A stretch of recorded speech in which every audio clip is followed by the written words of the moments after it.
did not know that. I did not know that.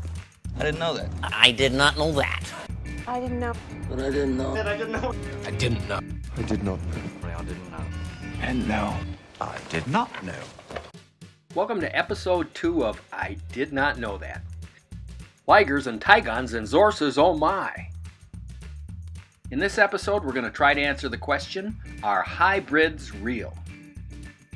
Hybrids? Well, of course you got your jackalope, your catbird, well then you got your cute little mermaid there. Well, of course they're not real. Any old fool knows they're fake. Not true. Animals like ligers and TIGONS and Zorses are real. Hybrid animals do exist.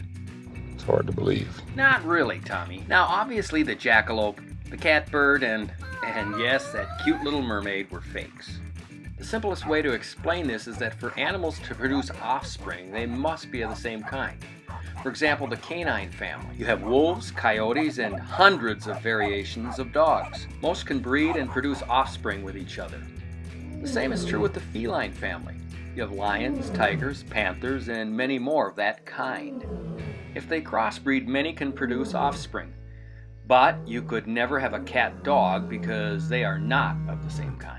Animals must be of the same kind or they can't reproduce. Oh, now I understand. Which makes me a little sad because I think the coolest animal ever would be a bear gorilla, or what I like to call a bearilla. But there is the possibility of a St. Bernard Chihuahua mix, or what you'd call a Saint Chihuahua, and that's almost as cool. Hybrids are more common than you'd think. The hybrid you are probably most familiar with is the mule. A mule is a cross between a male donkey and a female horse. It's been around for thousands of years. Because it had the strength and endurance that neither horses nor donkeys had, the mule played a key role in the development of the United States.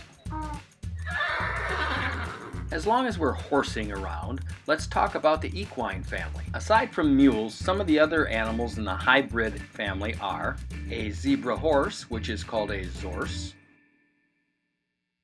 a zebra donkey, which is called a zonkey, and when the parents are a zebra and a pony, the offspring is called a zony.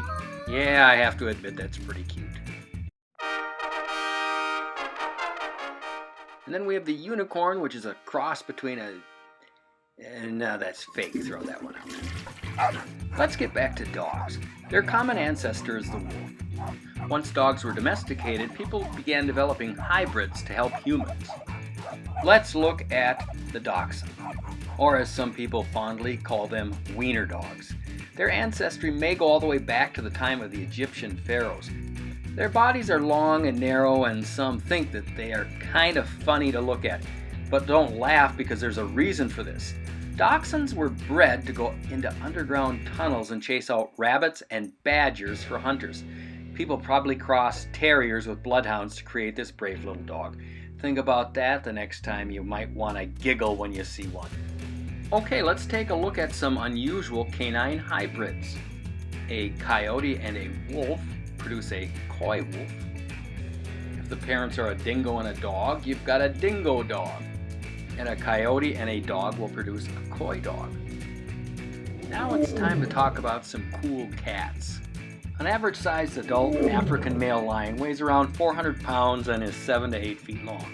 A female Bengal tiger weighs around 400 pounds and is 6 to 9 feet long. Now get this, when a lion and a tiger have a cub, it's called a liger. Now the average liger can grow to be 10 to 12 feet long and weigh over 700 pounds. Some have weighed over 1,000 pounds, which makes them the biggest cats in the world. If a male tiger and a female lion have a cub, it's called a TIGON. But for some reason, they don't grow to the tremendous size of their cousins, the ligers. Okay, to finish this up, let's look at a few more very interesting hybrids. If the parents are a grizzly bear and a polar bear, you have yourself a growler bear. A swan and a goose will produce a swoose. And a whale and a dolphin will produce a wolphin. To close this episode out, I'm going to let you in on a little secret. in the near future you may be able to see the most fantastic hybrid of all time. Scientists are inserting the DNA of a woolly mammoth into lab-grown elephant cells. The last woolly mammoth died about 3,600 years ago. They think they are only about 1 year away from producing an elephant woolly mammoth hybrid. I have to admit that's even cooler than a bearilla. I hope you found this episode interesting.